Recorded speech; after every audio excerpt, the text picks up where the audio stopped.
You know what I do?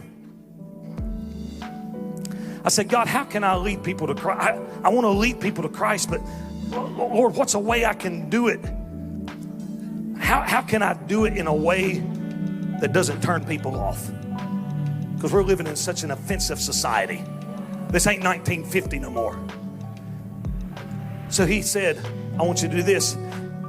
The banner on the back under the tent, everything says Jesus loves you. That's simple. There's enough gospel in those 3 words to win the world.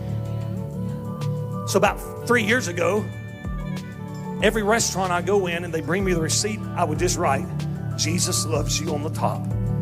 John 3:16. Not saying nothing to the waitress, not saying nothing to the waiter, not trying to shove religion down their throat as most people would say, but just Jesus loves you.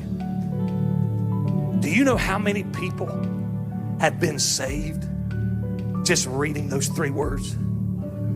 We'll go back into a restaurant where a waitress was that read that.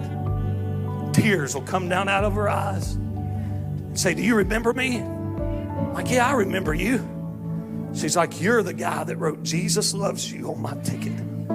You have no idea what that meant to me. I had never read John 3:16 before. And I Googled it and I read it and I thought, wow. And it prompted me to read more and it prompted me to search more. And I just want you to know, I gave my life to Christ.